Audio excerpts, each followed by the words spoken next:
is the greatest moment in my life. Hey, yo! Bonjour. Hello. How we doing? Yeah, not too bad. Excited for another episode of Chain Wrestling. Mate, I haven't been this excited in a long time for an episode of Chain Wrestling. I'm excited every week, don't get me wrong. I love doing the show. But I'm proper excited like this week. I was just saying to Sharon. Giddy? Yeah, I am, mate. I'm buzzing. I've had a good day as well, mate. We'll get to that in a minute. But yeah, we got a great non-wrestling topic. The wrestling match for the wrestling section of the show is good as well. I've got an absolute belter of a link that's probably not going to win because everyone goes, yeah. But but I like it. And yeah, You've won the last four. Even my Hall of Lame, I'm really happy about it as well, mate. I'm loving it, mate. Wow. So it should be a very, very good episode then. Either that or I'm just, full of, my own over-egging the pudding. Hype. Yeah, and people are going to listen or watch and be like, nah, fuck that shit, that was crap. Well, to kind of take the tone down a little bit, this past few days has been pretty rough for the world of wrestling. Unfortunately, we've lost two huge characters in definitely in our lifetime of wrestling, and really kind of hit the world of professional wrestling referees pretty hard this week. Unfortunately, both Dave Hebner and Tim White have passed away over the past week, and yeah, it's really, really sad because the referees doesn't always get the respect that they should. They are essential kind of third man for dictating the pace of a match. And Tim and Dave were among two of the best to ever do it. So it's a big loss to the wrestling community. We've ragged on Dave a lot on this show for his very suspicious antics with bootleg T-shirts and stuff like that. But the fact is, he was a major part of the WWF. He was integral in the whole Hulk Hogan versus Andre the Giant stuff, where he was the good guy referee who'd been locked in the cupboard by his brother Earl. Obviously, worked for WWE for 30 years plus, then went on to TNA. And Tim White, we've also mentioned quite a lot because of obviously the lunchtime suicide skits that he did with Josh Matthews, but also he was heavily involved with Andre the Giant. He worked for a long time as almost as his agent, almost as his manager. But yeah, these are two big losses for the wrestling world, and yeah, it's sad to see him go. Yeah, most definitely. And I hope, well, I know I speak for Chain Wrestling and the CWF as a whole when we send our thoughts and our well wishes to their friends, their family, their fans as well, I guess. Mm-hmm. Very sad. And it's a shame. It's crazy, isn't it, how these things tend to happen in groups. This is like two in a couple of days, and it's strange how that sort of thing does tend to happen. But yeah, very sad. God bless them both, Magsy, mate. God bless them both. Absolutely. So then, I suppose we better start the show. Good afternoon, good evening, good morning, wherever and whenever you may be listening or watching from. This is Chain Wrestling Live with Mags and Sai, a Radio Techers production. I am Sai, and with me, as always, is the Demolition Crash to my Road Warrior Droz, the Repo Man to my Black Top Bully. After all, it is Barry Darsow Appreciation Day, a podcaster who is the founding and so far only member of the Mr. Hole in One Club. Podfather Mags, how are we doing, sir?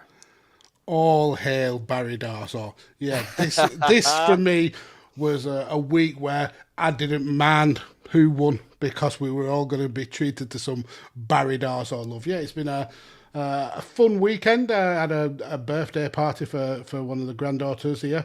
So, yeah, that was hectic and fun, but we had great weather and everybody had a good time. So, yeah, it's not been a bad weekend all told. And how better can it get than starting the week with Chain Wrestling with all the lovely folks in the CWF.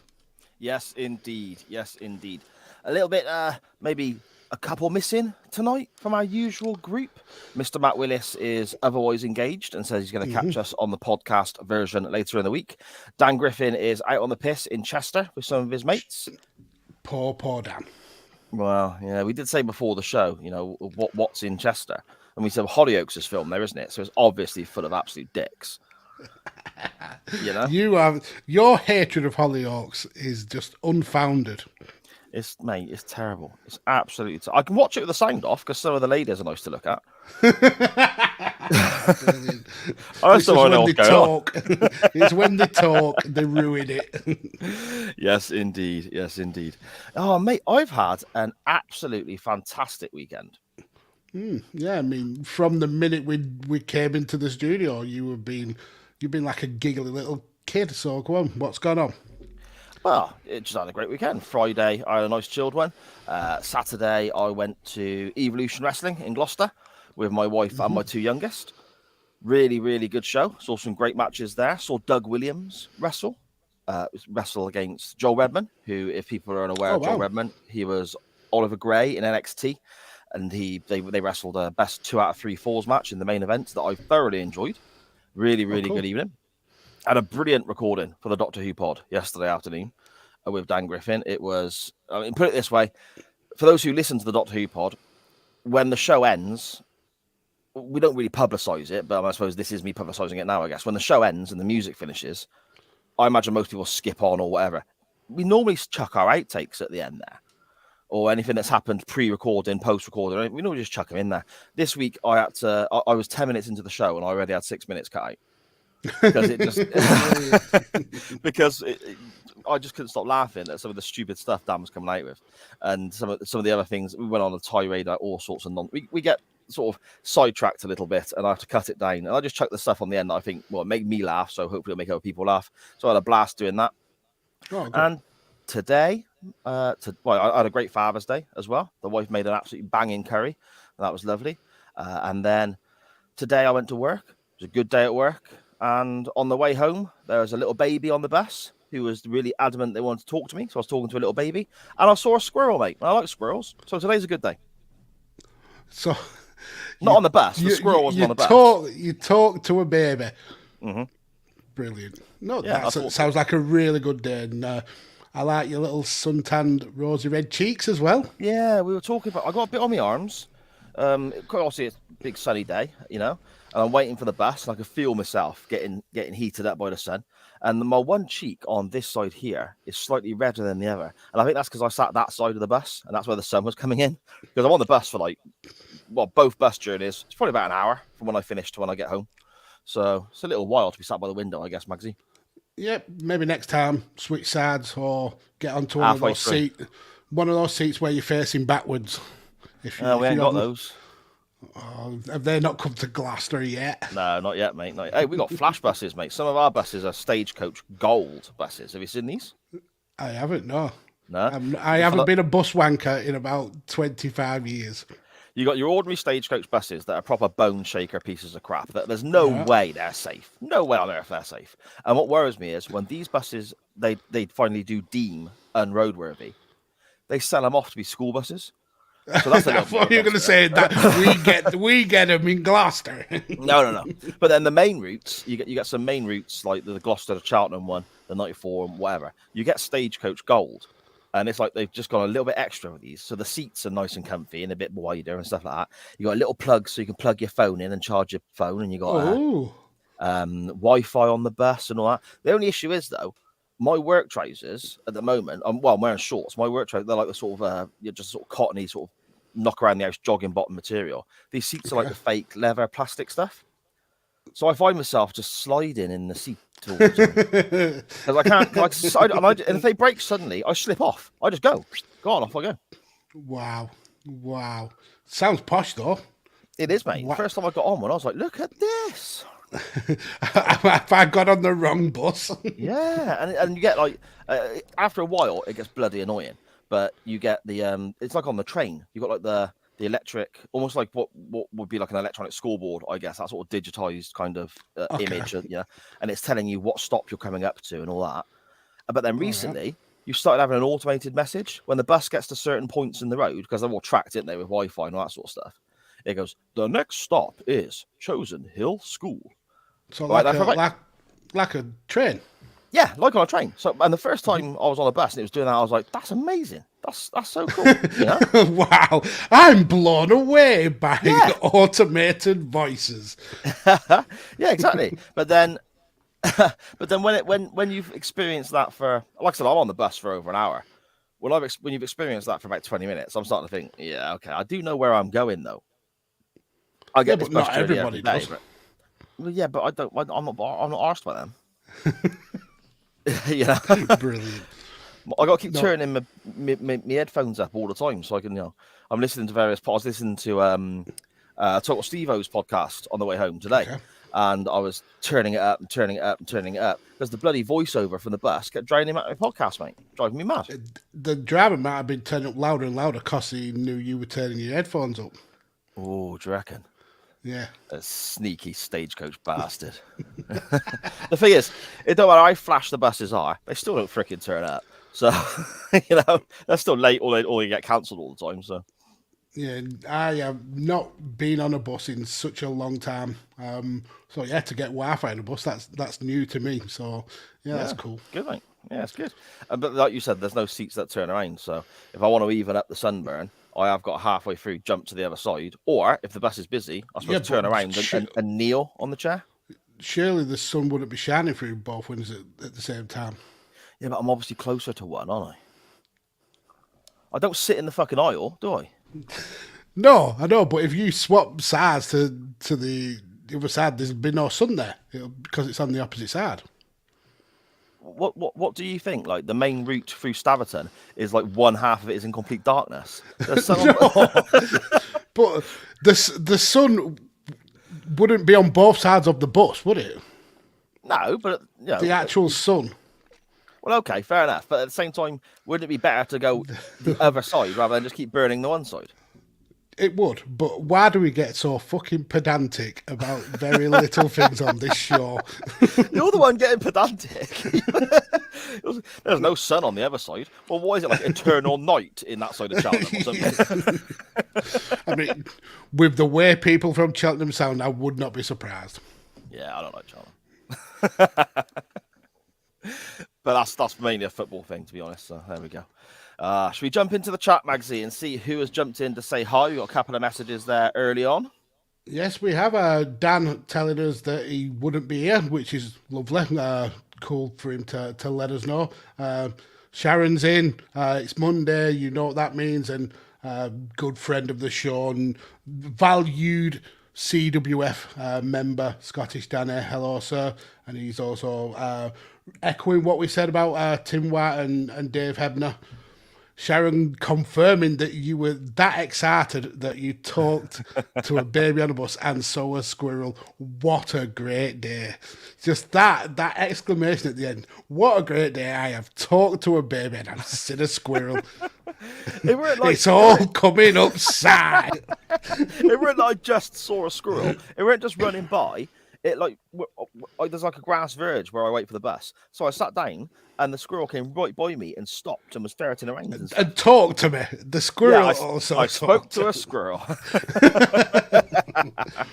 And Sharon laughing at you being called a bus wanker and also making a good point, being more pedantic than us, saying the bus turns, causing the sun to come in all directions. But that also then brings another problem, Sharon, because if the bus is turning, you will have to keep switching from seat to seat to make sure it's catching the sun all the time. It's like when your toaster or your grill is like on its way out and it don't heat evenly, and you got to keep moving the bread around and flipping the bread over and stuff like that to make sure your toast is done properly. That's what I'll have to do with my face. Just put you in the toaster upside down. Yeah, exactly, mate. As I said, as we started the episode, we have got a bumper episode, a great wrestling match to discuss. Well, in my opinion, a great wrestling match. We'll find out if Magsy agrees with me later on in the show. A bumper chain wrestling, non-wrestling topic to talk about. And as I said, a great link coming up. Lots of stuff to go through, lots of stuff to discuss. Mm-hmm. So I think we should get on with the show and chuck some some crap ideas, some awful matches, some awful gimmicks, some shameful, embarrassing characters into the Chain Wrestling Hall of Lame.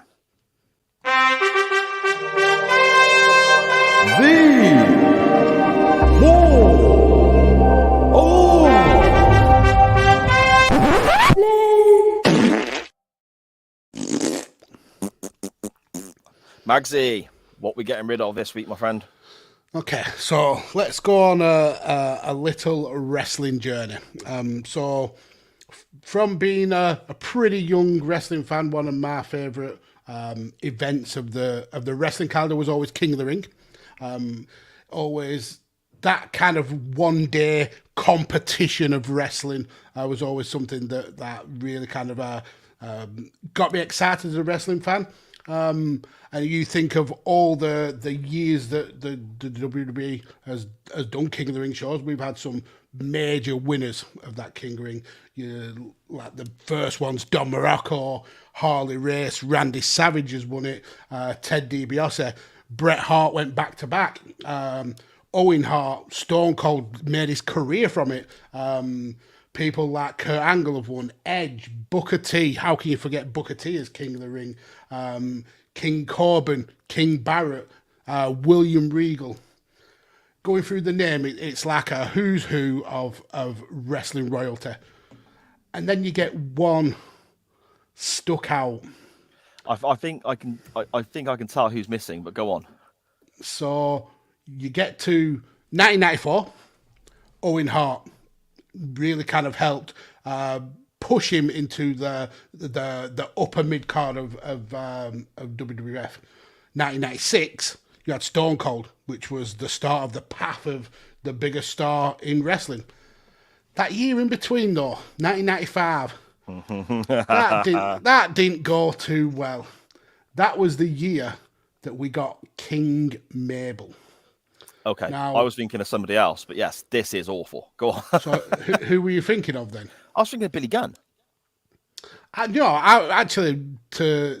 was watching some of the 1999 SmackDown and Raws back earlier this week, and I actually didn't mind the Billy Gunn winning it. I think it was a bit shitty how he got buried by The Rock pretty much straight away, but at the time it was a big star, so I didn't actually mind that. But Mabel, there was no forgiving Mabel. Now, Mabel winning it on his own is enough to go in the Hall of Lame, but I'm actually not putting just him in. I'm putting the whole 1995 King of the Ring event into the Hall of Lame. This was horrific. Now, we know that the WWF around 1995 were a bit threadbare in terms of star power. But going into this event, like the TV recordings and the qualified matches, there were still some huge stars in there. You had Razor Ramon was in there. Shawn Michaels was in there. Undertaker was in there. Owen and Davey Boy Smith were in there. They wrestled to a time limit draw, which meant they both got they both lost essentially and had to be replaced.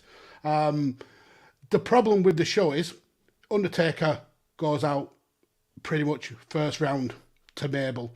Shawn Michaels goes out first round to with a draw with Karma, and you get 4 Savio Vega matches on this show.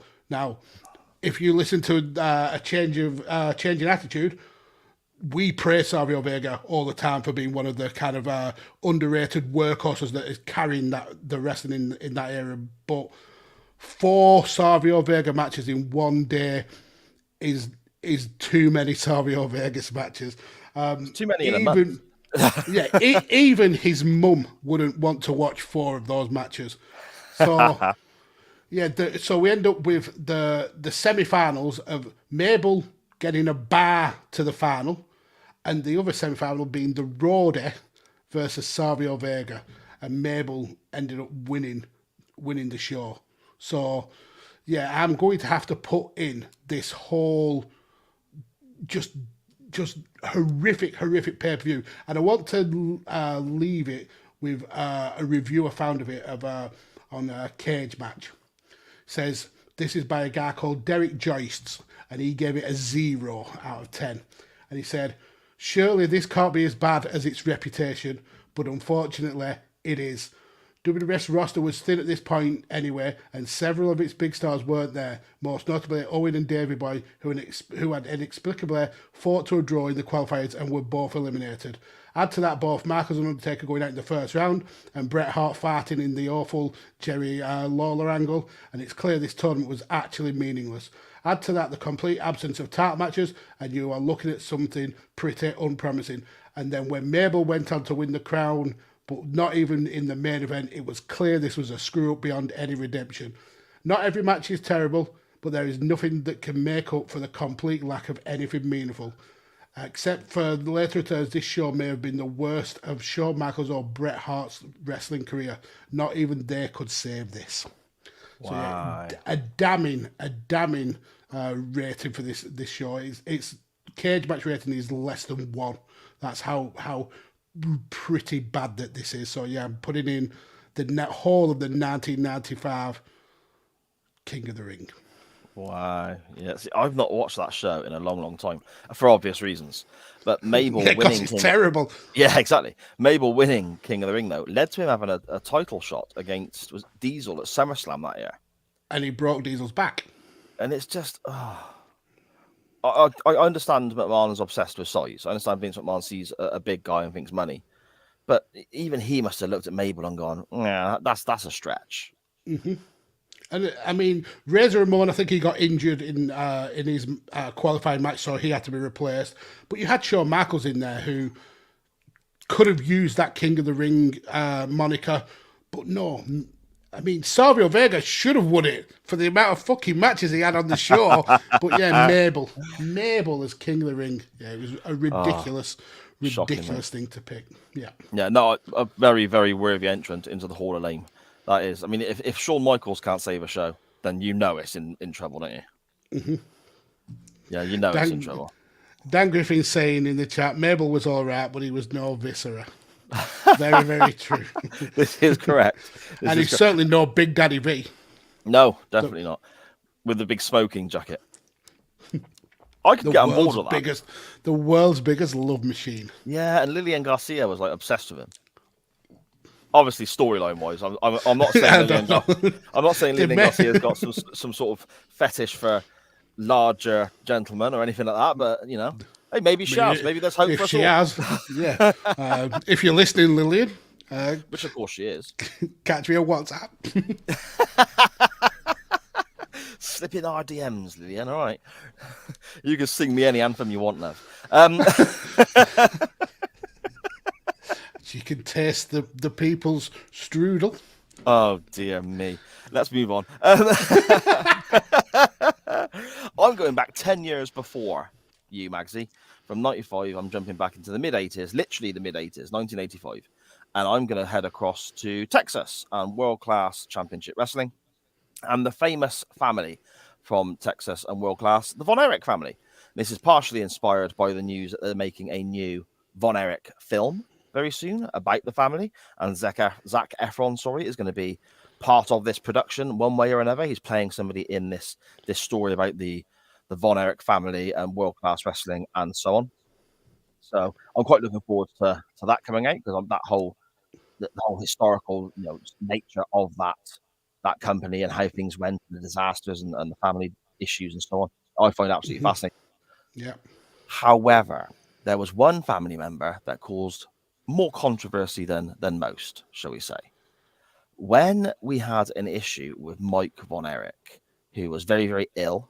He had, I think it was toxic shock or toxic. There was something very wrong with him anyway. That meant he couldn't wrestle. And of course, by the mid-80s, we'd already lost a few of the other Von Erich brothers as well. And the Von Erich name in world class was what sold tickets. Yeah. Fritz Von Erich, the owner of the company and the promoter and the father of the Von Erich boys, started scratching around thinking, what can I do? I haven't got any more sons. What can I do? So he decided to fabricate a Von Erich. I mean, you've got to bear in mind, in 85, WrestleMania 1 has happened. WrestleMania 2 has happened by this stage, because we're looking mid to late 85. Oh dear, Sharon. Oh dear. My wife in the chat there saying Zac Efron, he passes the age test now so I can look. Sharon, if you have to apply an age test, you shouldn't be looking. Maybe. I can't really judge that, mate. I had to look at how Kaylee, that Kaylee, I can't pronounce her surname, Kaylee Cuoco was when Big Bang started, just to make sure it was okay. But but we'll skirt around. We'll leave that. We'll leave that. That's bad. Yeah, so Fritz von Erich decided he needed another von Erich, but he had none. He had no more sons left, and so on. What can he do to help his dying company? The other territories were being bought out. World Class was one of the last remaining ones in '85, along with Jim Crockett and a couple of others. But it was on its last legs and really struggling. Fritz von Erich came up with a wonderful idea of his brother, Waldo von Erich, having a son. Bearing in mind, Waldo von Erich wasn't even a von Erich. It was played by somebody else. Waldo von Erich's son, so in kayfabe, Fritz von Erich's nephew, was Lance von Erich, somebody who had already wrestled and trained in World Class under his real name. But this is the days of kayfabe, and in Texas and World Class especially, kayfabe was hugely, hugely respected still. The fans shit all over it. And this is one of the final nails in World Class Championship Wrestling from Texas. It wasn't like now when you can turn around and have storylines with regards to this is such and such his brother or whatever, and everyone knew the crack. He was genuinely trying to pass off Lance von Erich as a von Erich when he wasn't actually a von Erich. This did not last very long at all. The fans crapped all over it. Pretty much every wrestler on the roster, apart from the individual who played Lance himself, didn't want this to happen because they could predict what was going to happen. And the crowds, rather than rising with the new Von Erich coming in to battle against the Freebirds and so on, they dipped more and more and more. And the fans actually then saw the Von Erichs as liars. There's letters into wrestling magazines around this time, having a massive go at the Von Erich family because they're not seeing it as, oh, it's a kayfabe storyline. They're saying we know this guy is not a Von Erich. They are lying to us. So that it was hugely offensive to the World Class fans. Lance, it didn't last long. A few months in that territory, moved on elsewhere, wrestled for a few more years, then retired. But yeah, my entrance into the Chain Wrestling Hall of Lame this week is Lance Von Erich trying to be passed off as a Von Erich and helping to kill World Class Championship Wrestling because it was an embarrassing storyline, mate. Yeah, I believe he got the last ever NWA World Title shot as well. From World Class. From World Class, yeah. Yes, before the NWA said, before the NWA said, nope, we're not having none of this bullshit again. He brought down the promotion. Well, obviously it wasn't his doing. He only was doing what he was paid to do. But yeah, it was the pretty much the death knell for the promotion. Yeah, great pick. I mean, perfectly in your wheelhouse as well. Yeah, I love all those sorts of days. And again, there's a great documentary on YouTube about World Class. That's fantastic. But also the documentary on the WWE Network, which can also always be a little bit, I don't know how you'd word it, revisionist, I suppose, with regards to the history WWE tell. It's still quite good, the WWE documentary, as is the AWA one they have. I think it's the Triumph and Disaster or something like that of World Class Championship Wrestling. And it's well worth a watch, and it tells the sad story of the Von Erich boys and them passing away young, numerous suicides in the family, and so on. It's well worth a couple of hours of your time to just look into this. And then, if that's a starting point for people who are new to World Class, check out some of the shows on the network with the Von Erichs facing the Freebirds and so on. There is some great stuff there, and red hot crowds. Yeah, and we've mentioned on this podcast multiple times just how almost cursed that family was. Such wrestling talent in it, but a lot of mental health issues. And obviously, back in those days, it wasn't a thing. You just got on with it and dealt with it. And obviously, they can't. So yeah, such a snake bitten cursed family, and it's such a shame because there was so much wrestling talent there. Lance, obviously not part of that. No, definitely not. But there we go. That is the Hall of Lame for this week. We have the whole of King of the Ring 1995 and Lance Von Erich as your entrance. Maxie, I've just realised that the way we've got our backdrop on the screen and the way we've got our heads positioned, I'm basically balancing on Jim Neidhart's cock this week. And I am balancing on Brett's. I mean, Jim's cock is way more pronounced than Brett's. Yeah, I'm literally teetering on the anvil, aren't I? You know. Do you think he padded it? Do you think that's padded? Because it looks very round. It looks very central as well. Yeah, that feels like there's a ball of socks there. And I love his cute pink. I don't even want to say hat, like yarmulke. It's like a weird little cap thing going on there, isn't it? I mean, we'll come to it. We'll come to it in the match as well. But Bret Hart has his hair tied back with a pink hairband for part of it. He certainly does, and he doesn't take his own sunglasses off, which is also weird. Yeah, but we will come to that. We will. Shall we jump across to Twitter literally just Twitter this week. Nothing else from anywhere else, and have a look at our non-wrestling topic, my friend. Let's do it. Okie doke. This week's non-wrestling topic was inspired by a journey on the bus for me a couple of weeks ago, where we've got a few comments in the chat. So we have a quick look at these first. The Cock Foundation. Teetering on Anvil Spam Hammer. Mortis in the chat. Hello, sir. How are you? Hi, Morty. Hello. Dan commenting to Sharon, who's perving over Zach. Everyone said Zach cannot play Von Erich. The best looking one was Kerry, and he looked like a melted Weller from the neck up. That's awful to laugh at that. And ironically, he's the only person I know who could wear a melted Weller with his half of a foot. Oh, dude. Yeah. Okay. but Mort says Lacey Von Erich might have something to say about that, Dan, which is pretty true. Dan's recommending the Crime in Sports podcast. They did an episode on Kerry Von Erich. And he said, I meant of the brothers, Mort. No, you didn't. You thought that Lacey Von Erich looked like a melted boot. But, she was a giant as well, wasn't she? Do you remember when she used to be in was it the Beautiful People in TNA? I know of her. I don't remember any SARS issues. Was she like a Nicole Bass style? She was like 8 foot tall, mate. She was like the female Giant Gonzalez. Daughter of Andre. Yeah, exactly, mate. Exactly. She was huge. Yeah, really attractive looking lady, don't get me wrong, but she was a tall girl. She was a big bitch. Yes, indeed.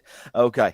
We will jump onto Twitter then. Our non-wrestling topic this week was very much inspired by a journey on the bus I had a couple of weeks ago. There was some inconsiderate piece of crap with a stereo on his shoulder, blaring music at the bus stop in town. And it was all sorts of absolutely bullshit music. It was terrible. And I was getting really wound up about it. And then I can't even remember the song's name now. Very Superstitious by... Who sang that? Stevie Wonder.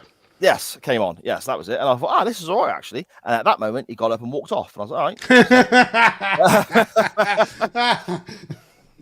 But as it often does, these things sort of spark something in my head. And I started thinking about silly superstitions people have, whether that's sitting on a certain side of the bus. And I do it. I get the bus every day. I will walk onto the bus and I will always go to the same seat. I don't even realize I'm doing it. It's just what I do.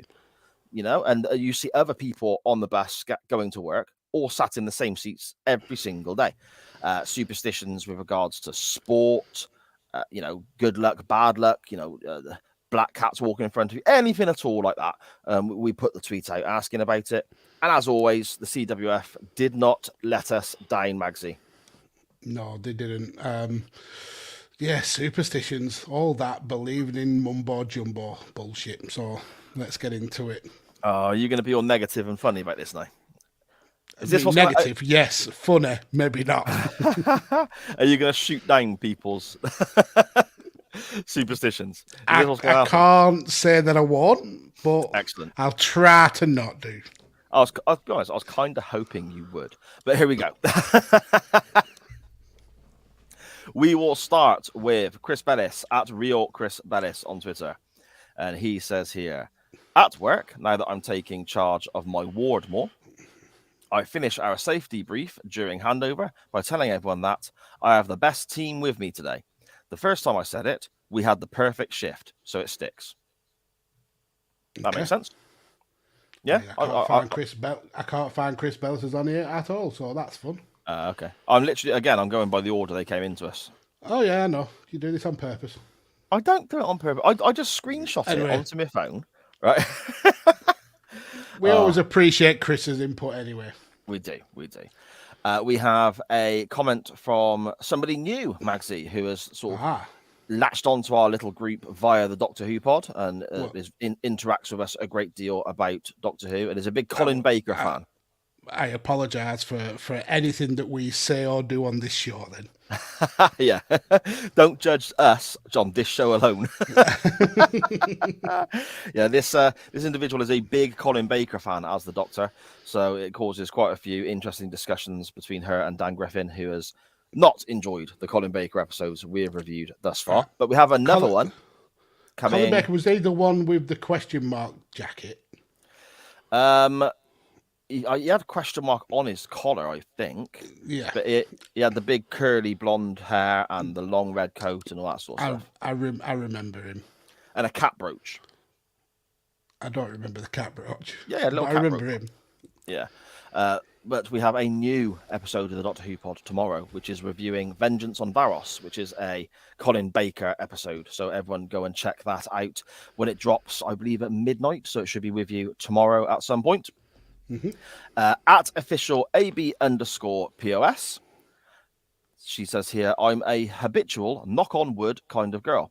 I'm not much one for superstition, but that one always stuck with me. Basically, it's simple to do, it can't hurt, and somehow if it helps, then it's a bonus. So I suppose it's kind of covering all bases, Magsy? Yeah, I mean, I think I'm on the same kind of length as I'm going to call her AB, seeing as that's the best part I could pick out. Things like that, knocking on wood, I would do. I wouldn't necessarily believe it would help, but yeah, it's a nice, safe, non-ridiculous superstition, I suppose. Okay. I mean, and also knocking on wood. I mean, I know AB is from the States, and I know we have listeners to this show from the States, so let us know as well if you're in the chat, or you can message us in the week when you hear the podcast version on the Wednesday and so on. In this country, I thought it was touchwood. Well, yeah, I would say touchwood. So is knock on wood an American thing then? And you have to physically knock it, or? Yeah, I mean, when you say touchwood, though, you still knock like that, don't you? Oh, no, I don't. I just touch it. I just like tap it. I don't knock. Okay. I literally just touch wood. I did it then at touch wood. See, just like that. Okay. I mean, as long as you make some sort of physical contact with the wood, that's where the look. That's the look passing from wood to human. That's what she said. At UTT Rob on Twitter, he says here, Rob being a big Huddersfield Town fan, he says, I got through last season with lucky Huddersfield Town socks on game days. The luck ran out for the playoff final, and they are now full of holes, so I'm really worried about next season. And that's exactly the sort of thing we were looking for. Have you ever had anything like that, Magsy, like a lucky shirt or lucky pants or anything? No, because I don't believe in this Hawkum Porkum garbage. It's just socks. I mean, when those socks were made in the arguably sweatshop in Guatemala, do you think they went, these ones here, let's sprinkle a little bit of luck dust? Yeah, whoever buys these socks are going to be lucky AF as long as they're wearing them. No, they're just socks. It's coincidence, as proven by the playoff final when his luck run out. But well, there you go. Rob anyway. Rob is amazing. He's not. No, he's explaining away the coincidence there, because he's made a valid point that come the playoff final, the luck had just ran out. Obviously, luck has a timeline. Or a shelf life. You can only wear those socks for 45 games of a season. If you try it for that one last game, you've ruined it for yourself. There you go. You got to pick and choose next season. You have. Okay? You need to pick the most important games. Don't be wearing them against like Doncaster or like Burton, because you'll beat them, you need to wear them against Burnley. No, in fact, you'll probably beat Burnley. You don't need to wear them against Burnley at all. And if they're full of holes, you can literally just pop them up into your sleeve, can't you? Or put them in your pocket or something. Just walk around with a pair of socks in your pocket because they're lucky. Or just wear them. Just holy socks all the time. And Sharon ruined. That's never going to die now. No, never going to. That's ruined. James at 80s and 90s Wrestling on Twitter. He says here, I once went down the concourse to get the football halftime beers on 37 minutes. Wolves scored whilst in the queue. So obviously now I go for beers the same minute as they will score again. Yes, I'm weird. Also, when I see a Royal Mail van, I have to touch something red after. Is that a thing? I've never heard of that before. No, that's something he's made up, or his close family and friends have made up. I've never heard of having to touch something red after a Royal Mail van. Very new superstition as well, because we haven't had cars for that long in the grand scheme of things. So what did you touch before that, and what was something red that went past you for you to have to touch something red? Like horse and cart. Hang on. Whoa, hang on. You're saying we haven't had cars for that long. It's like 120 odd years, you know. How old do you think James is? No, in the grand scheme of human existence, we haven't had cars for that long, and most superstitions you would think have gone on for generations. That's where they come from. Right, I see your point. Okay. So what red horse and cart had to go past for James's great grandmother to go, oh, that's unlucky. I best touch this other red item. I've never heard of that one. I hope that is something that's been passed down the generations. Just an heirloom, for James's family. The first one though, the football going for a beer at 37 minutes, again, kind of like Rob Socks. Bit of a coincidence, and I guarantee that every time he's gone for a beer after 37 minutes, Wolves have not scored. And also, don't get me wrong, I suppose you're beating the queues to get a pint. I mean, that may be his reasoning.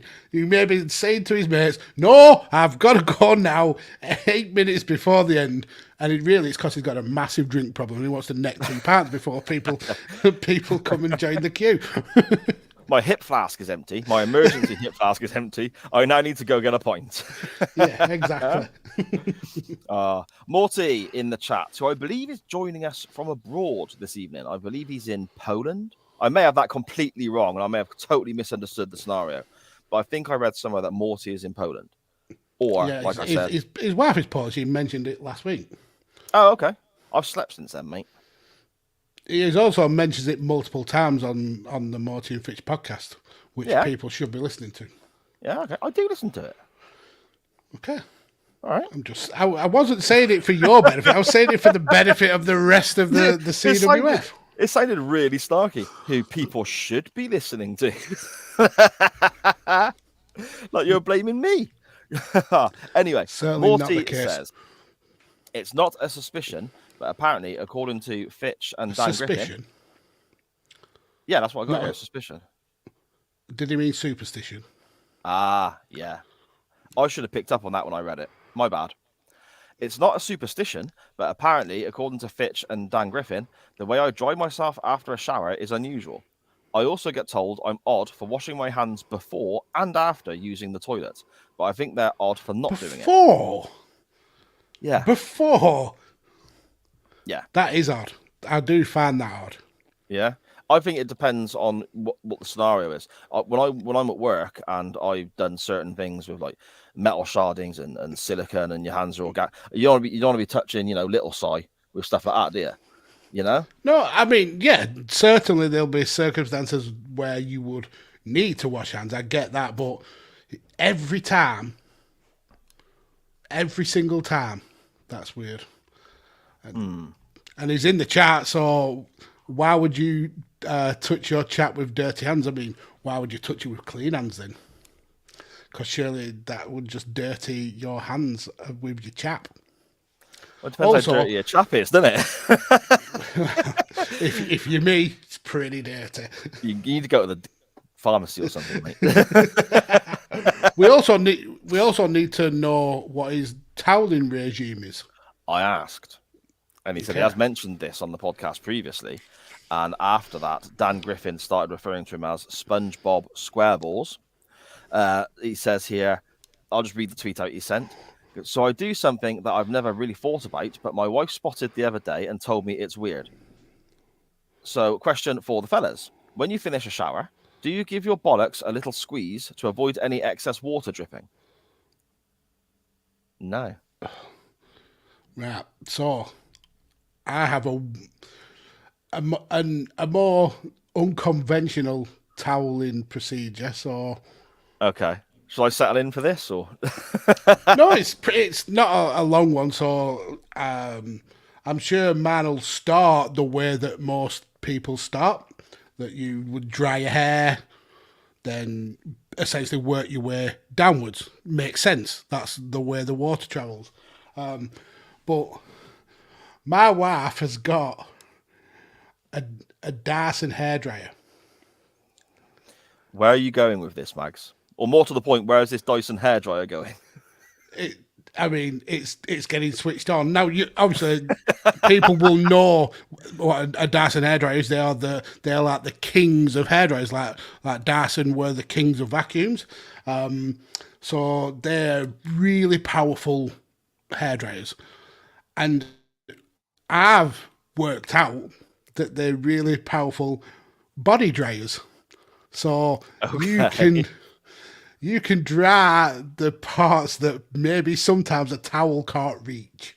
Let's just say that. And it works out to be a lot quicker than a towel. So, yeah, that's the way I end my drying regime, is to blast myself all over with the missus's Darsow hairdryer. Now, I don't know if she knows that I do that, but... Well, if she listens to Chain Wrestling, she will know. to be fair, it cost £400, and they are ridiculously expensive. So I may as well get some use out of it. Yeah, What? 400 of the Queen's pounds, mate, for a hair. For a hairdryer. Yeah, absolutely. That is honestly, I've got no words. It's ridiculous. So I'm almost honour bound to use it in more unconventional ways. Oh no, get £400 worth. I don't know. Should you or should you not? I mean, I, in a weird way, I think if you had a cheaper hairdryer, it would almost be more okay for you to, blast your spuds with than the expensive one. Don't be using that to get off the ball water. It's covered by a warranty. So the more I use it and it does break, I'll get replaced. Is there a section in the warranty that covers this? Is it like section 7? I'm not going to put on the return email. And my balls dripped into the mortar. I'm just going to say, yeah, I was drying my hair and it stopped working. Which they don't ask which hair. They don't state which hair you were drying.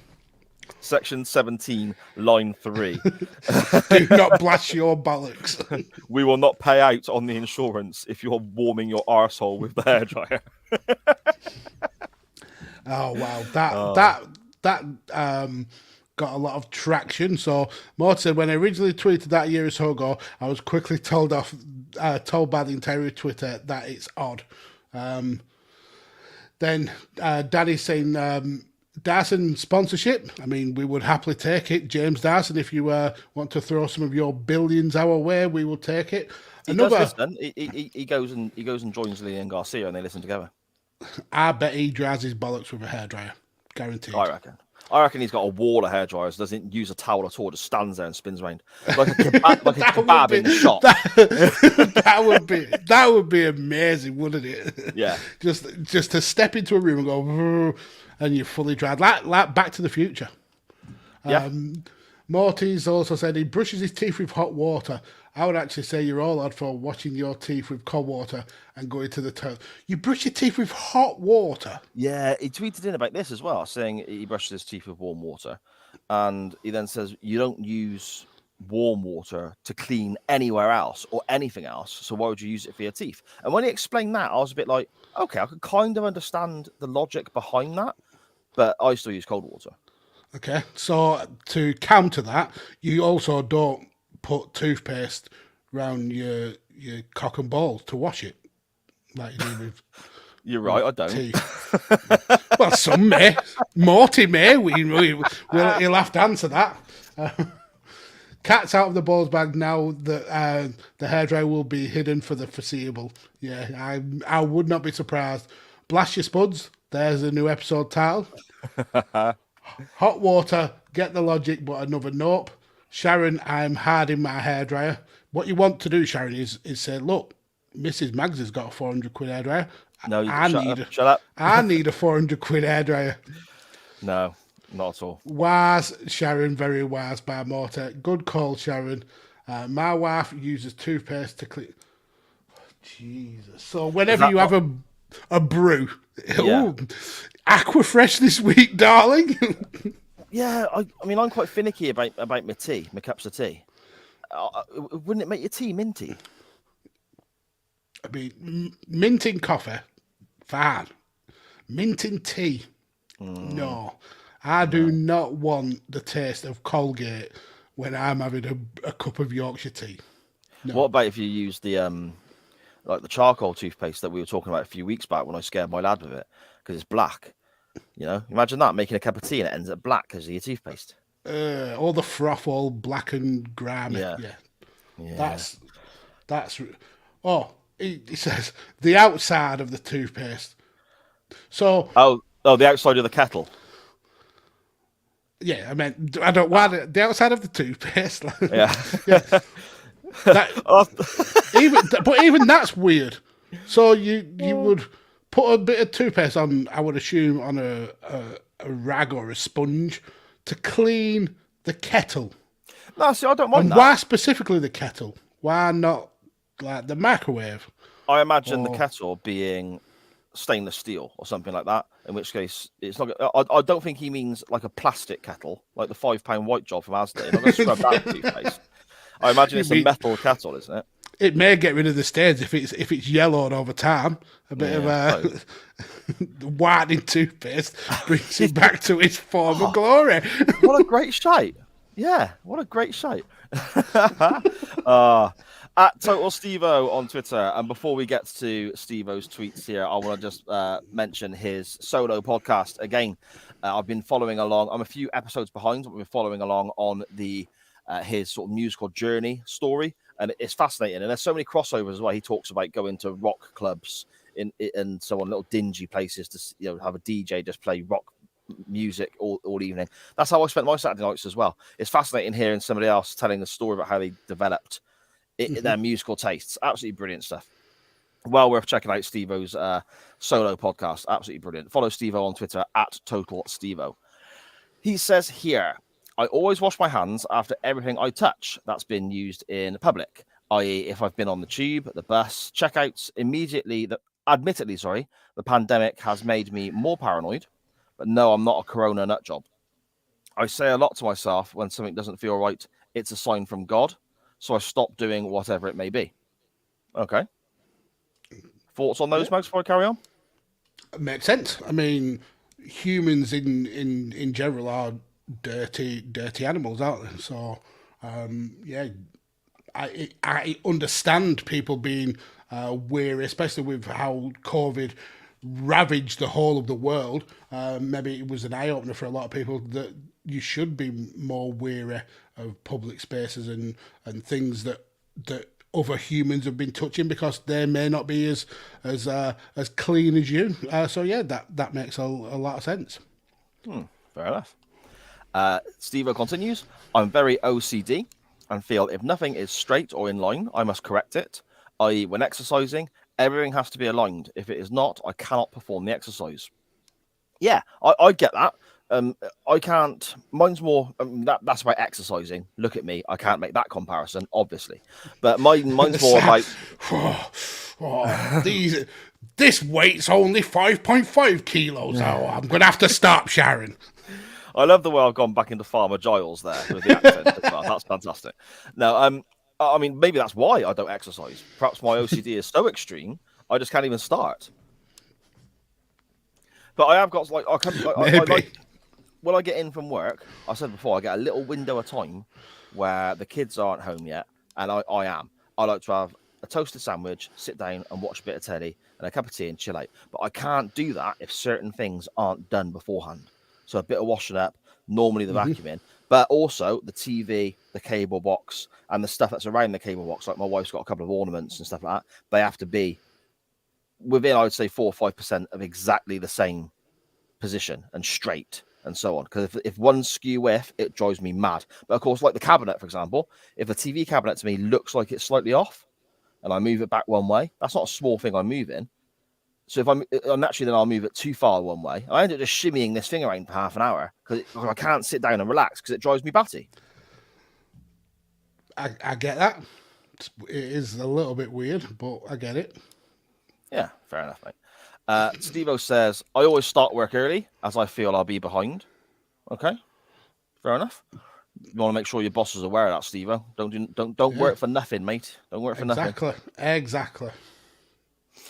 When parked up, Steve says, I switch the headlights on and off to make sure they're off, as worried I'll leave them on and drain the battery, as I have done before.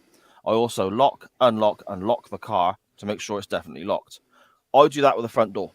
And there's been times where if I lock the front door when I'm leaving, if I'm the last one to leave the house and I lock the front door, I've been halfway down the road and I've missed my bus because I'm thinking, have I locked the door? Have I locked the door? And I know I have, but I've got to go back and check it no matter what. Check. Yeah. Yeah. And it's clear that Steve-O is doing that because, like I said, he's left it on before and the battery is drained. So, yeah, it's something that's been bred into him because of that. I don't want to face that situation where a battery's been dead before. So, yeah, I can totally get on board with that. And it's always better to be safe than sorry, I suppose. It's just... there's a fine line between that and then it becoming a real issue where you're doing it 15, 20 times. So, but yeah, it makes sense for him to do that because obviously his batteries run out before. Yeah, totally. At Scottish Juggalo on Twitter, our good friend Scottish Danny. This one, before we get to it, this was fucking brilliant. Reading this, I could not stop laughing. I don't get it. When at an awards or charity event, Danny says, I play a game where when it's time for an applause after someone's speech, I always make sure to try and get in the first and last clap. It makes me feel I'm doing my part as an audience member. I'm involved. Oh, dear. I asked him back, the last clap I get. But the first clap, how does that work? How early do you go? You know, is the guy literally like, you know, he might just be pausing for breath and you're there going, oh no. You know? Or hurry up. We've got places to go. I said, does he ever just dive in early or start too soon? And Danny said on Thursday he did. He got a sneer off an old lady because he thinks that she caught on to what he was doing. And she wanted to be the first. Yes. That is brilliant. And then Cam, who's in the chat, said, have you had any awkward clap-offs at the end when someone else wants to do the same? And it reminded me, even before I saw Dan's comment of the Family Guy clip where Cleveland and Peter are having a clap-off. It's I can just imagine Danny when everyone's finishing clapping, just and then someone else clapping, and he's like, just like for the next 10 minutes, just adding one extra clap. Yeah. but yeah, I don't get how do you time being the first clapper, and if somebody beats you to that first clap, how pissed off are you? Does that like ruin the rest of the night for you? ruin the rest of the night. Did you say? Ruin the rest of the night. Oh, that is interesting. I almost want to go to an awards thing now with Scottish Danny and see what happens. Well, if he has this game, it's clear that he goes to many awards. He's not invited. Not invited. Yeah, he just rocks up. Just enjoys clapping. that may be his job. He may be a paid clapper. That's why he has to start first. He doesn't get paid the full wage unless he starts and finishes the clap. Ah, I see. Almost like, punching your timesheet sort of thing. Yeah, pretty much. We had a random one here from Steve O saying he always taps his keys in his pocket to make sure they're there as well. Yeah, fair enough. I paranoid about losing my keys and stuff, I mean, taps your keys sounds like a euphemism. Whilst in his pocket. Exactly. maybe that's how Mort dries his bollocks. That's a new name for it. Oh, I'm just tapping the keys, Mrs. Just tapping my keys. To be honest, he says he gives them a squeeze, right? His bollocks, to get rid of excess water. Okay. What are we thinking here? Because it's not like your balls are absorbent, is it? It's not like they're not made of sponge. They're not. They're not. Yeah, apparently they are, according to Dan. SpongeBob SquarePants. Well, yeah, I suppose. Balls. Yeah, but he's a weird cat, is Mort. But I would assume it's to kind of stretch out the wrinkles almost, or the kind of like wringing out a cloth. So in your mind, Morty's not just having a bit of a squeeze; he's having a bit of a tug as well. He's pulling his. He's trying to claim that he's drying his nuts when really he's cracking one over the knuckles. He's having a fun time fumble. Yeah, he is. he's talking to Pam and her 5 friends. Yes, exactly.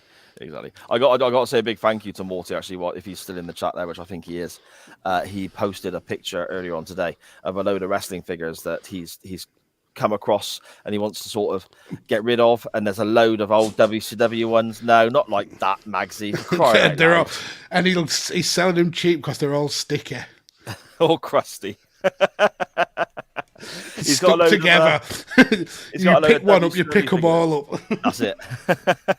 He's got a load of WCW figures that he's sending my way, so I'm hugely appreciative, Morty. Thank you so much for that. Sharon asking, is it a squeeze or a jiggle?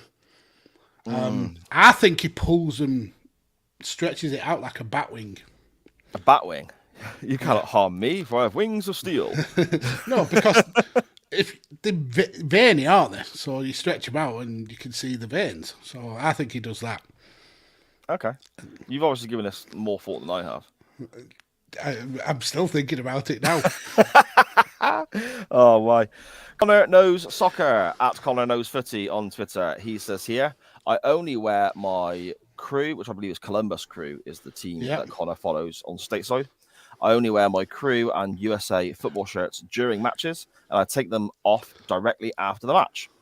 Okay. I mean, that is a bit of a funny one for me because you see, from where we are, people wear football shirts all day long, don't they, Magsy? I see your point, and I'm actually going to go one further.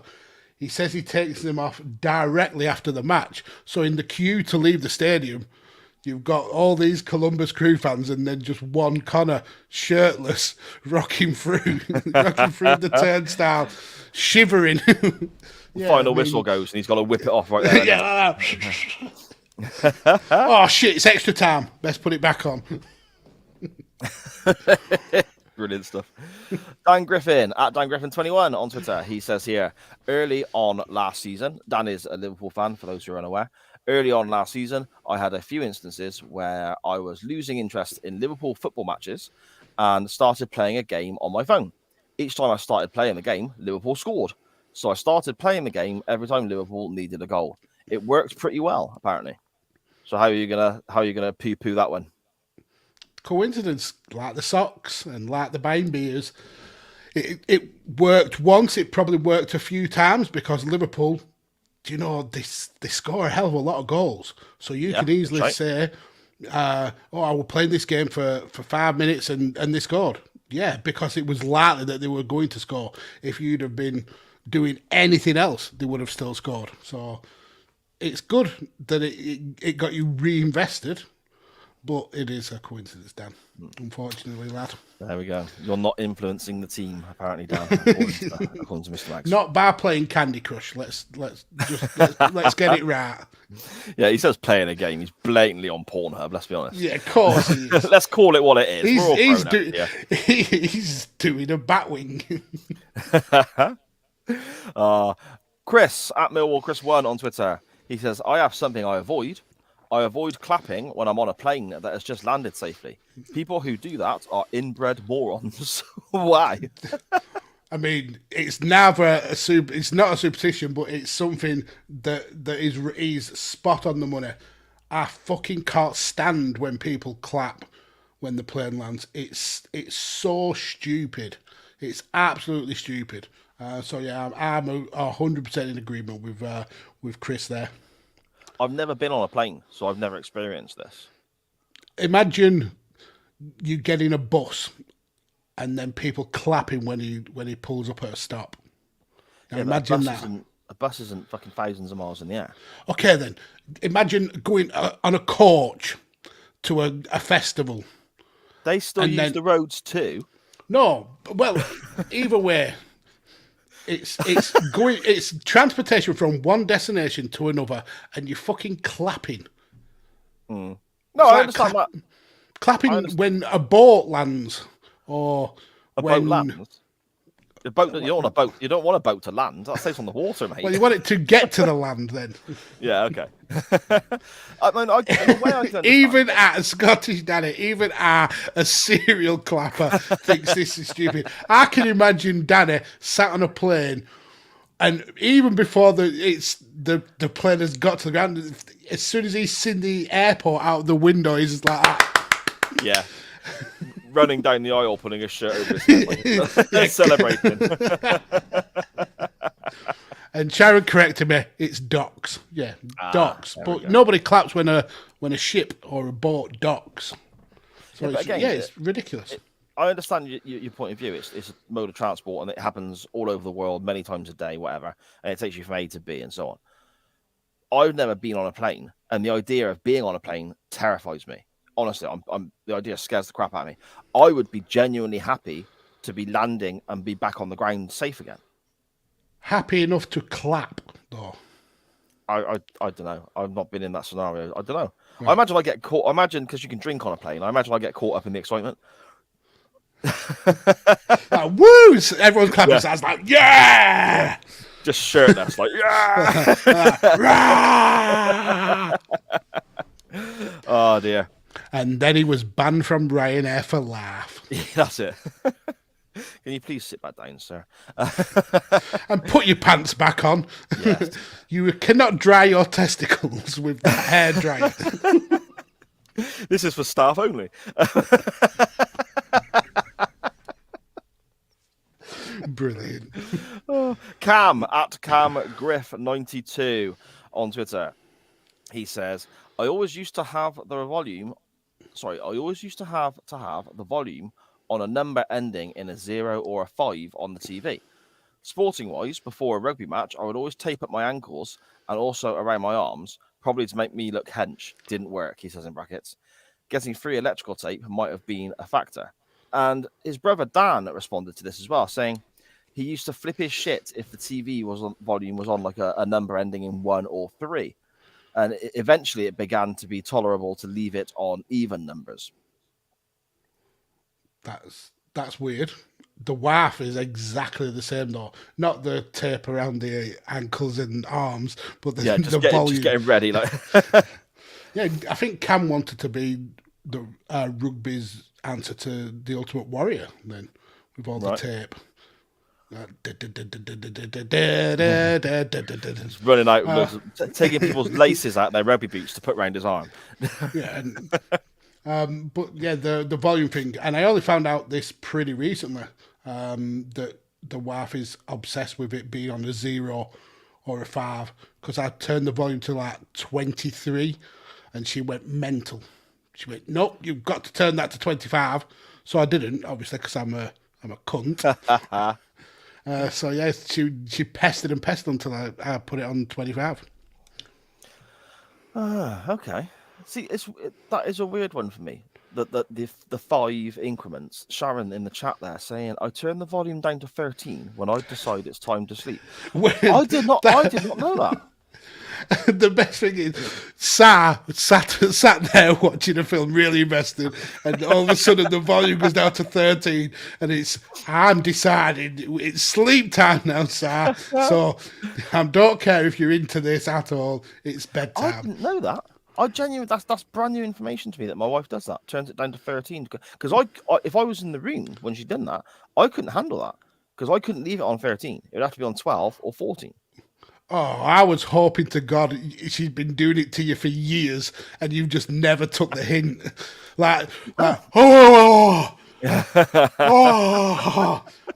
It's not working. He's not taking the hint. Down, down, down. Has to get to 0 before you go, oh, ready for bed, love. There's Farmer Giles again. I can understand having the volume on an even number. I don't like the volume being on an odd number. But I can't. I don't know why. I don't know. I've just always been that way, and it gets annoying as well because if I go to bed first, I'll put the telly on and I'll watch a bit of WWE Network or some Doctor Who or whatever when I'm led in bed, and I'll doze off to it. And if it's on 14, it's too loud, and I worry about waking the kids up. If I turn it down to 12, I can't quite hear it enough, but I can't put it on 13. Wow. Well, it's clear that Sharon does it for you. Well, there we go. On the slyly putting it onto 413. And but turning it up as well, I can't. If I turned it up to like 30 or 35, Jesus Christ! And I thought I was deaf. No, I do need it loud sometimes, especially if like the washing machine's going and that sort of droning noise. I can't hear anything else because my ears are going, aren't they? So. Yeah, just wipes out my hearing, mate. 35, Jesus Christ. Yeah. But your 35 might be different to my 35. That's very true. There should be a standardised number. Yeah, because then conversations like this will make a lot more sense. Yeah, exactly. Yeah. They ruin it for us pedantics who do wrestling podcasts. Is there any comments in the chat we need to jump on, Magsy, before we move on, my friend? Yeah, there's quite a few. Mortis saying when he was a teenager, he would go to all of his mates' gigs, and at every gig, when there's a pause, he would shout, "The drummer is fit for all bands, not just his mates." So Mortis clearly got a penchant for drummers. That's amazing. Scottish Daddy's put a good tip: film yourself locking the door when going away for long trips, stolen from Fess Hall. That's actually a really good idea. That is genius. I'm doing that now. Sharon says she doesn't give a shit because you guys have got nothing worth stealing. This is true. About locking the door, yeah. Ruin getting ribbed yet again. And then we spoke about Danny going to many award shows, and he confirms he just turns up randomly, and he's like one of those little old ladies that rock up at random people's funerals. Do you clap at those? Funeral, like just as they started to lower the body. Jesus, this show gets dark. Sharon is going to be bleaching the wrestling figures before they enter your house. There's no need. They all look fine. I'm sure there's no jizz on them. And Mort's actually that's more jizz all over your wrestling figures. He says when he leaves the shower, if he doesn't slide his hands down his back first and squeeze the beans, then water drips all over the floor. Like it's like a ritual. But surely you've got a shower mat. Surely. Mm. Okay. And slide your hand down your back. I mean, I get what it means. Like, try and rub off some excess water. Okay, right. He's probably the kind of guy that reuses his towels more than once, so he wants to drain them off as much as possible. Okay, fair enough. Sharon's saying that 30 isn't loud on your TV, and then Liv's just talking about her football boots. It always has to be left foot first. Yes, and this is what I was going to come to with one of mine when we come to ours, Magsy. I mean, you yourself, we'll go with you first. Have you got any? I'm assuming not, with the way that you poo-pooed everyone else's.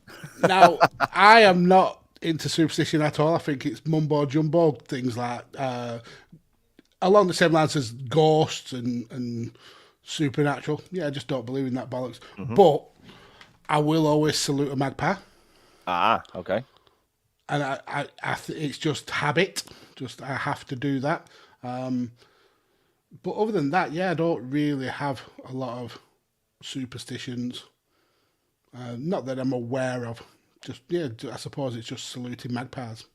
Yeah, I do that. So show me. Imagine a magpie has just flown past your window now. Show me what you do, and I'll show you what I do. This is going to work so well for the audio version, of course. But show me what you do. If you see a magpie. It's all dependent on the time of the day, but you'll see the magpie and you'll go, "Morning, Mr. Magpie." Okay. Or evening, Mr. Magpie. Or all right. So what changes? Magpie. Okay. So what changes is what you say, as opposed to you haven't got a different salute for different times of the day. Like what kind of salute could you have? Like no. The way you said that was it all depends on what time of day it was. I thought you meant you'd have a what different I would say. salute. Okay, right. Yeah, like that salute. Yeah. Good evening, Mr. Magpie. See, if again, a lot of it comes back to where I'm, on transport, I guess, whether it's the bus or I'm sat in the car. Sharon's the driver in our family. I'm going to be sat in the passenger seat. We go past a magpie.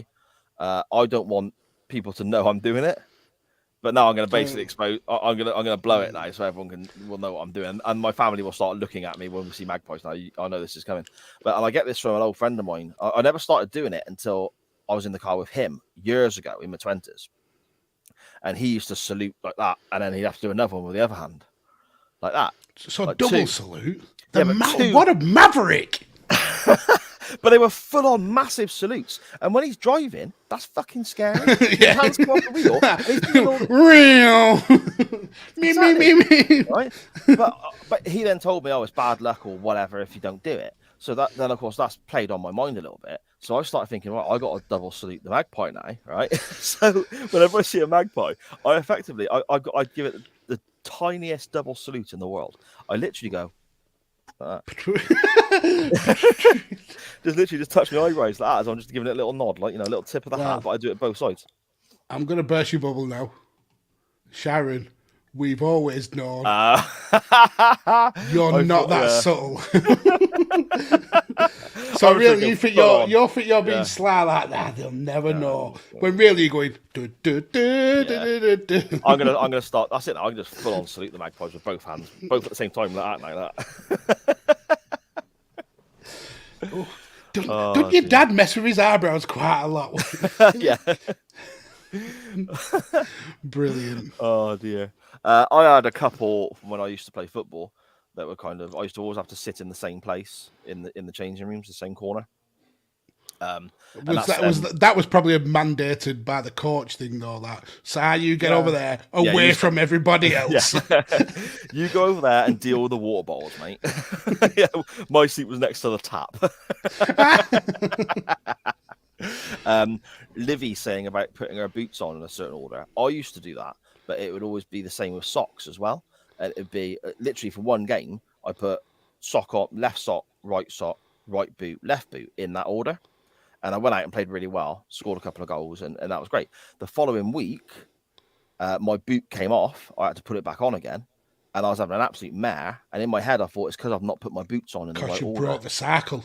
So I literally went to the side of the pitch, took my boots and socks off, put my left sock on, right boot, right boot, left boot, went back on and scored a couple of goals again. So that just stuck then for the whole, I played hundreds of games back when I was younger. That stuck then for every game I played because of that one double weekend where I played well doing it. So okay, so then how many of those games after did you have mares?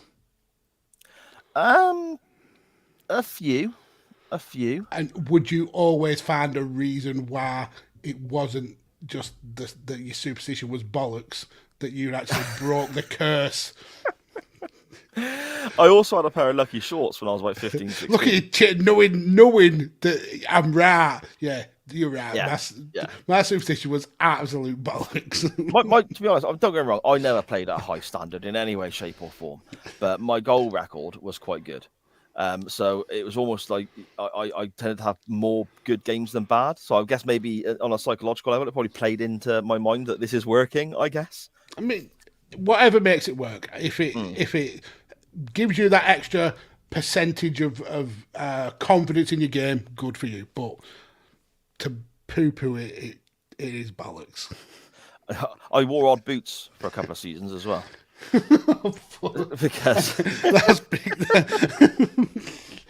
I went on a run of scoring goals, and I was ridiculously right-footed. I respect anyone who can use their wrong foot, and despite being just shy of 6 foot tall, I wasn't particularly good in the air either. I could run fairly quickly, believe it or not. To look at me, that used to be the case. I could run fairly quickly, and I was a half decent finisher with my 1 foot. That's all I had going for me. But at the level I played at, that's kind of all you needed. Again, it wasn't a particularly high standard. A lot of my goals came with my right foot, and I used to have this thing that I wouldn't buy new boots if I was still scoring goals. I just keep the same boots. And I split the left boot. You know where the plastic bit would go into the leather? It sort of just came away, split big time. And I refused. I thought, well, it's okay because I never scored my left peg anyway. So I bought a new pair of boots and only wore the new left boot, and the one that was knocking goals in, the old right boot, I kept. So I wore a brand new boot on my left foot and an old one on my right foot. But I think they didn't match. One was a Diodora, one was like a fucking Nike or something. I was hoping you were going to say they didn't match. One was like a size 9, one was a size 4. Yeah. I was limping on the one side. Yeah. And ever since I've had terrible bunions. Yeah. And I'm gonna say now about Sharon here. She does this weird thing. Oh, Sharon, split big time, title of your sex tape. Sharon's actually posed you a question. I bet you've never noticed her. What, her magpie salute? Yeah. Every now and again, yeah. And it comes out when she's driving that. Yeah. But I just Bonjour, Monsieur Magpie. I just thought I won't bring it up on a public forum like this, Sharon. But hey, maybe that's the way our relationship should work. I don't know.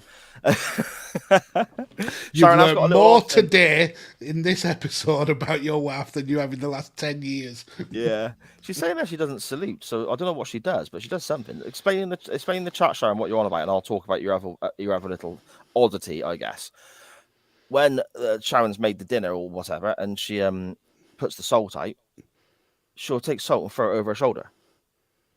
Okay, I mean, you're meant to do that when you spill the salt, I believe. Well, maybe okay. Potentially she spills the salt then.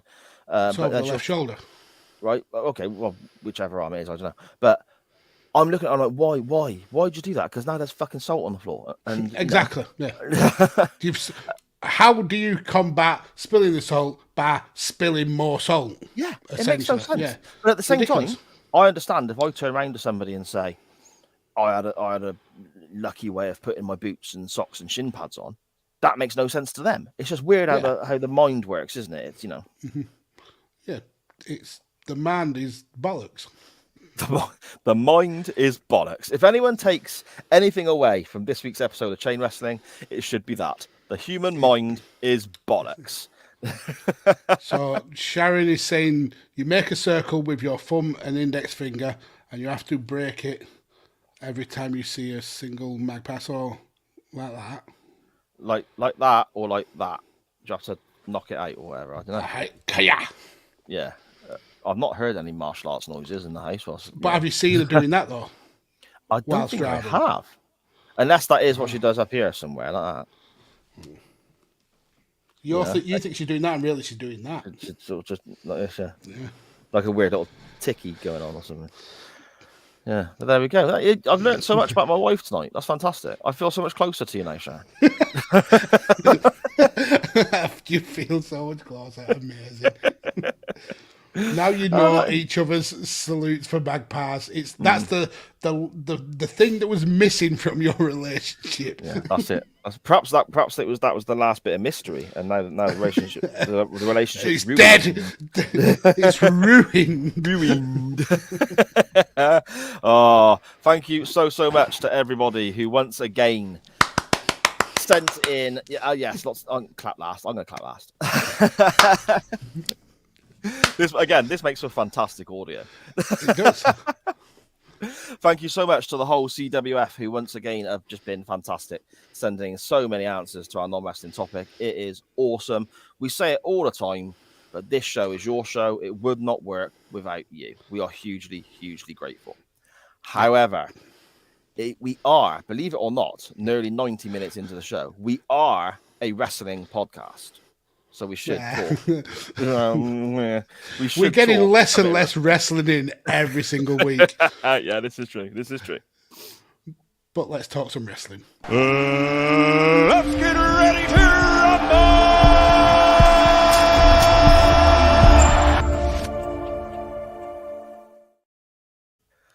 Scottish Danny in the chat there. Very proud of you because you got the first clap in. And the last. And the last. You win, Mags. You win today. Right then. Our wrestling topic this week. We head back to 1990. SummerSlam 1990. The Spectrum in Philadelphia for a best 2 out of 3 falls contest for the WWF Tag Team title between champions Demolition and challengers the Hart Foundation. Magsy, I know you're a big Barry Darsow fan, Demolition Smash. Is this a match you've seen many, many times? And when was the last time you watched it? Yeah, I've seen this quite a few times, and I think the last time that I watched it was probably for an episode of That 90s Wrestling Podcast where we did the monthly pay-per-view reviews. It was a serviceable match. Okay. That doesn't sound overwhelmingly positive, so this is going to be interesting to me. It was good. I mean, this was a time where the tag title scene, whilst it had big name tag teams, it wasn't given a lot of airtime usually. We used less than 5 minutes. So it was good that we got a 15 or so minute match. And these are two very good tag teams. It felt ordinary. Okay. It was, I mean, it was interesting the fact that it was a 2 out of 3 falls match. The kind of the use of the Freebird rule and the kind of like the way Demolition tried to break the rules was interesting, but the in-ring stuff, it felt TV show rather than pay-per-view. Interesting. See, I think I'm a little bit more positive. I find this. There were moments where I thought this was a little bit rushed because to me, 2 out of 3 falls and they've only got 15 minutes. It's not long to me. You know, as I mentioned, I went to Evolution Wrestling this weekend in Gloucester. They had a 2 out of 3 falls match for the main event, and when those guys were making their entrances, I'm looking at the time left of the show and I'm thinking, this is going to be good because they got a good amount of time here. So when I bought 2 out of 3 falls for this match, which I have seen before, but quite a way back, in my head, I'm thinking this has got to go 25, 30 minutes. This is going to be great. Obviously, it's half that time, but to me, it was still. There were moments it felt rushed, but the rest of the time, it just kind of felt intense to me. It just kind of there was quite a bit of brawling there. I mean, Demolition weren't exactly technicians, were they? They were brilliant at what they did. And Neidhart was obviously, Brett's a different level, of course, but Neidhart was a bit more of a brawler than, say, a technician, for want of a better term. Yeah, so it seemed like just a lot of fighting, I guess. I get that, and I'm not saying that this was one of the worst things that we've ever watched. Far from it. I enjoyed watching it. It just didn't stand out as one of the best matches that these two teams could have had, and maybe that was the time. Like I said, it was a quick match. Maybe it was the inconsistencies in the refereeing, which we'll get to as we come towards the end. But yeah, I just felt that it wasn't the best match from both teams, I suppose. Yeah, okay, that's fair enough, mate. That's fair enough. We have Vince McMahon and Roddy Piper on commentary, which is an odd combination. I know they're trying to They're basically looking for something for Piper to do in this era. He provided commentary on a few different things. He was popping up the Piper's pit here and there, whereas not actually being active in the ring at this portion in his career. Piper as a commentator, Magsy, your thoughts? I liked how he would try and wind Vince McMahon up, and he would be a good kind of antagonist for Vince. He's obviously they're no Heenan and Gorilla, or they're no Jim Ross and Jerry Lawler or Paul Heyman, but we've had worse commentators. I mean, the guy from WCW, Mark Madden, horrific commentator, and I think Piper's a way better commentator than him. So I think Piper adds a little bit of knowledge of the wrestling business to his commentary, but yeah, he's not one of the best. No, I find it a bit shouty, to be honest, and I think that's Piper though. Yeah, of course, that is Piper. But then Piper doing a promo, fantastic. Comes in, rants and raves. Don't always know what he's on about, fair enough, but you can't stop listening anyway. And then departs again. Great stuff. But you got him for 3 hours here. I think maybe it's a bit much.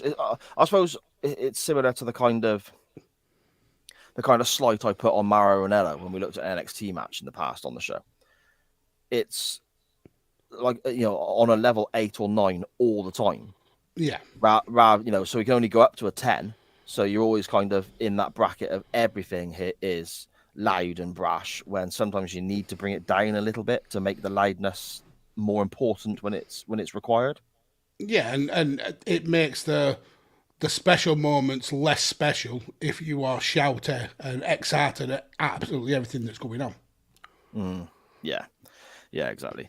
Before the match, we have a interview. Sean Mooney is speaking to Demolition, and they're discussing which two of Demolition is going to actually wrestle the match, because the third member of Demolition is banned from ringside, and that's something they need to decide.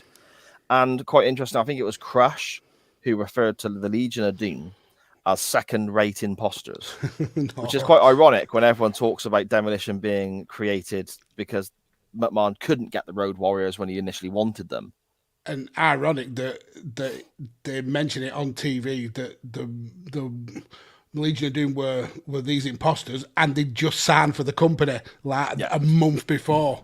So it was clear Vince wanted the storyline to be his real Warriors versus those second-rate imposters. And I think this was very early into Crusher's tenure as one of the Demolition group, and they were kind of like banding that they were allowed to use this Freebird rule because it helps kind of confuse their opponents, when in reality I think it was Bill Eadie was Axe. He got an ill. I think he developed a seafood allergy, and Vince, not wanting to have Demolition not on the card, decided to put Crush into the group, so he'd always have his tag team champions at the time able to compete. So yeah, I think they were starting to kind of phase Bill out at this time. He was obviously the elder statesman of the group, and yeah, he didn't wrestle that many more matches after this. No, he had, I think it was heart issues, wasn't it? He had as well. He had some problem. Yeah. The champs come out first, Magsy. Yeah, I mean, I get why, because the Heart Foundation were the faces, but it fucking annoys. It absolutely annoys. Yeah, and me. What a banger of an entrance theme, though. Oh yeah, I love that entrance theme. But do you know what really annoyed me about it? That their entrance was interrupted to have an interview with the Hearts. Yeah, and again, this is where it sort of leans into my feeling of everything felt semi-rushed. It's like they had to get the interview in, so let's cut away from the entrance, you know? Yeah, and the interview that they had as well went on way too long as well. Anvil kind of had to repeat himself over and over, and when you're facing a team at three with the Freebird rule, there's kind of three different ways that they could partner up, 1 and 2, 2 and 3. But the way that Brett got the partnership wrong on the first time he mentioned it, he says, I think it may be smashing an axe, and then he says, and we're going to go and beat Axe and Crush. And it wasn't them, it was actually Smash and Crush. So he actually got it wrong on both parts of his interview, which annoyed me a little bit. And to add to it, he then quotes Phil Collins' lyrics to end his promo, which was quite intriguing. And the Anvil declares that he doesn't think. So that's nice to know. Both entrance themes here, though, absolutely rule. I love the original Heart Foundation music, and I liked that when Brett was a solo wrestler as well. And the Demolition theme's one of my all-time favorites. It's got that 80s metal kind of the voice that the guy singing, Rick Derringer. He did Real American for Hulk Hogan as well, and he sounds a little bit and here is the smasher. He's got a little bit of he's got a little bit of Blackie Lawless from Wasp to it, and of course Wasp, one of my favorite bands. So yeah, right up my street. When they get into the ring to start, though, they're at the wrong corners for me. When you watch WWF tag matches, especially in this era, they're not the one team is in the one team's in the top right, the other team's in the bottom left. It's normally top left, bottom right, isn't it? Mm-hmm. Yeah, you're right. It was absolutely weird. It was not something that I picked up on whilst watching it, but now you mention it, seeing like the back of Crush and Smash, it was jarring. It was really, really jarring, yeah. Like not having your TV cabinet in a dead straight line and stuff. That's sort of jarring when it's not. I mean, maybe not as bad as that. I've got a note here initially that said Heart Foundation take control early, which I've crossed out because effectively for the first fall, nobody really takes control properly, did they? It's quite back and forth for the first fall. And there's no real sustained pressure from either team for a long period. I mean, everyone's on people, one team or the other is on top for a minute or two, but there's no sort of sustained control of the match, I feel. Yeah, you're right. And what I did actually really like was the actual opening to this. It wasn't. We didn't start off with the kind of standard collar and elbow kind of tie up. We start with a tug of war with Smash and Bret Hart, which I thought was a really fun way of starting a match. And then obviously the two big guys start punching lumps out of each other. So I thought that was a cool start. A lot of this match was kind of playing on the greenness of Crush, but also kind of how he was the powerhouse. And we see where Brett early in the match goes for the crossbody, a very usually successful move for him, and Crush just absolutely just picks him out of the air and slams him. I thought that was a really good spot. Yeah, I mean, it just shows how powerful Crush was because Brett's not a small fella, but. Sometimes when you see these guys run and jump and go for a crossbody or whatever, and the other guy catches them, there is a momentary wobble or a foot goes back, but this was just, and it wasn't even like Brett went up and Brett cushioned it too much. Crush was just that strong. It was really impressive for me. Yeah, it was like crossbodying a brick wall. There was just no movement in him whatsoever.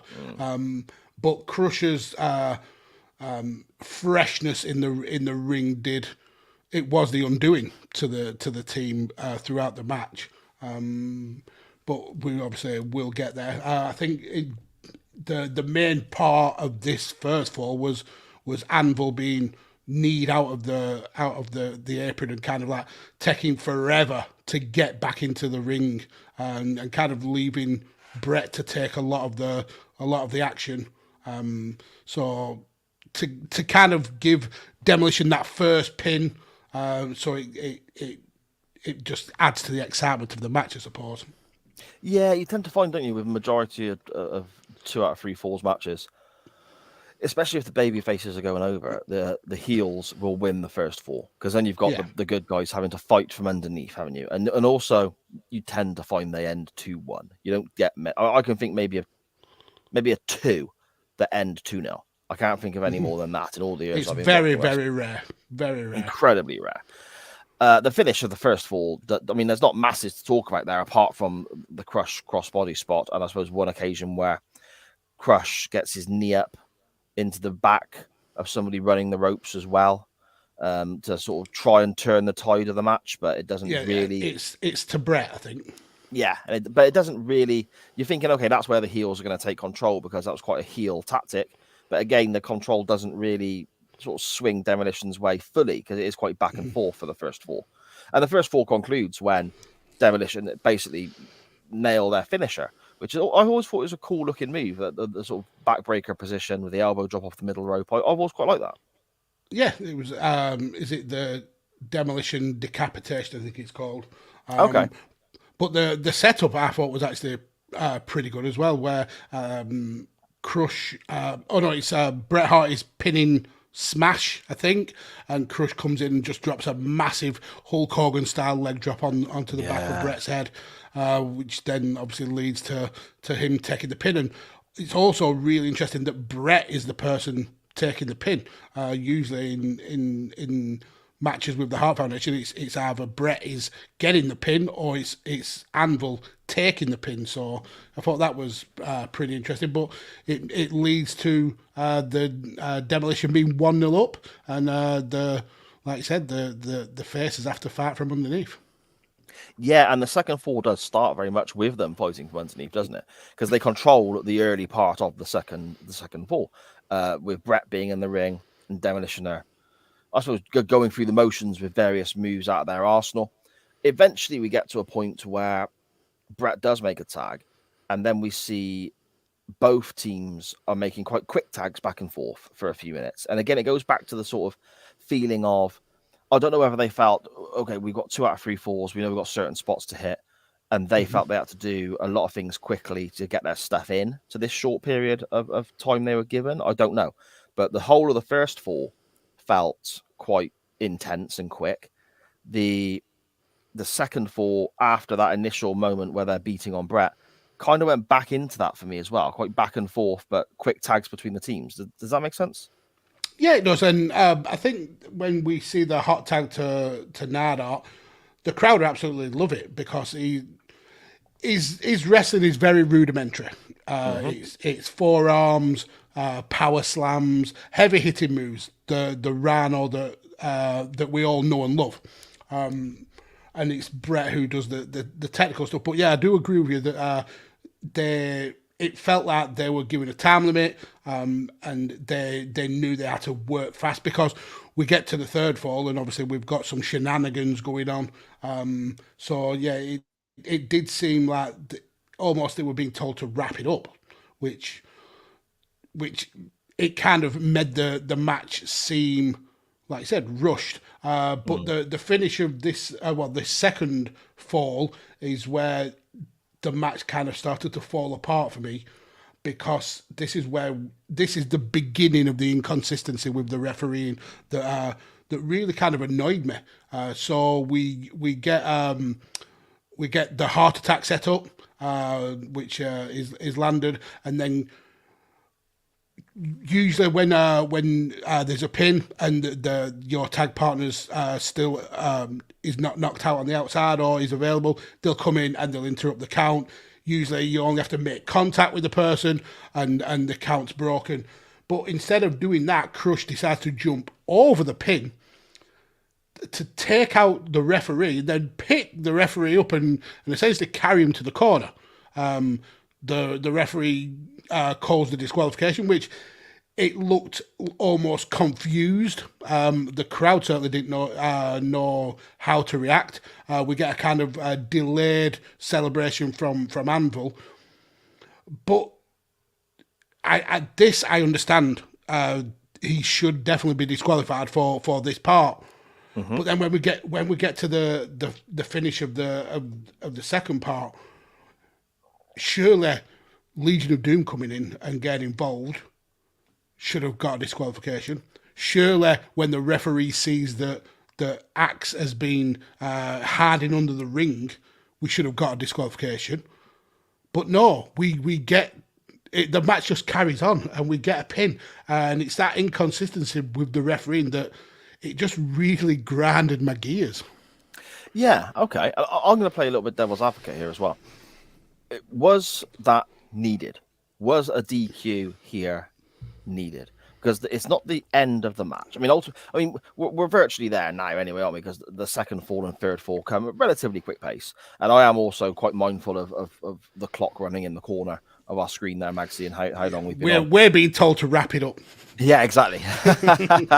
So we'll sort of cover the second fall and the third fall together, comparing the issues there.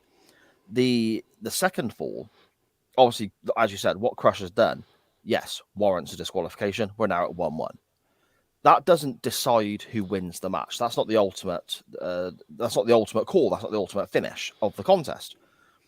The ultimate, the third and decisive fall is kind of a semi-fluke roll-up. You could almost see it as a bit of a snatching the match away from the opposition and so on, which is fine, because then the team that lose in that way, I still think, look quite strong, because anyone could just get rolled up quickly, 1, 2, 3 on a distraction, and that's that. It's an old thing used in wrestling for years.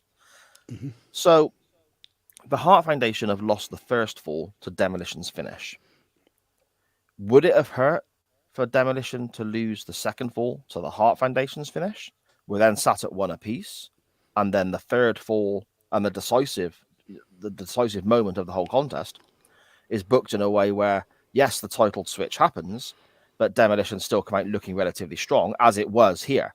So did the DQ for the second fall, did that really, to me, that's overbooked. I don't think that's necessary. Is it a case of being overbooked, or is it a case of Crush being an exuberant young wrestler kind of going a little bit too far? Maybe that wasn't meant to happen, and they kind of called it on the fly.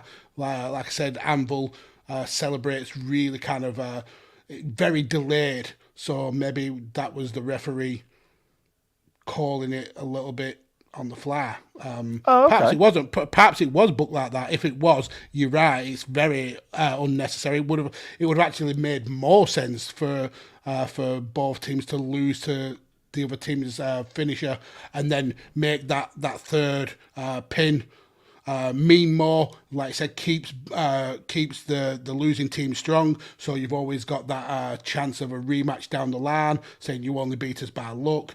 Plus, Demolition were going into the storyline with the Legion of Doom, which keeps Demolition looking strong. They only lost because of the Legion of Doom's getting involved. That makes sense. But yeah, it does seem overbooked, and then especially when we get to this third fall, with Axe running out into the ring, hiding underneath, and the swaps that they do. Yes, it was unique. We didn't see it a lot in WWF at that time, but it did feel overbooked. And then when Legion of Doom are coming down and dragging him out, and yeah, it just got silly, a little bit silly for me. Okay. And again, I'm going to put this back to potentially the time they have, because there's a lot going on in that 15 minutes. Mm-hmm. If they were given 30 minutes, I don't think we would have had that same feel. Because the second fall happening, and then the stuff with Axe, and then the chaos at the end, it would have been more spaced out and potentially more easy to digest as the fan watching. Maybe it is the condensed time a contributory factor to the sort of messy ending potentially. Yeah, and I think you're right. And if you look at cards of this era historically, a lot of the matches didn't get a lot of time unless you were in the main event, or you didn't get a lot of ring time. I mean, you're looking at a card with 11 matches on that is over in less than 3 hours. They run through these cards in the early 90s. So the fact that it got nearly 15 minutes is I think it's actually the longest match on this card. When I checked, I think they got even more time than Hogan and Earthquake. But you're right, it needed at least 10 more minutes. Just to let certain things breathe, maybe. Yeah. Yeah, okay. I mean, okay, with regards to the whole Axe hiding under the ring, and then Smash gets knocked out, he goes under the ring to sort of, I suppose, recover. Well, it gets knocked out of the ring. That's what I mean, yeah, not knocked out, but... Yeah, it gets one punch in the face and then rolls out to the floor.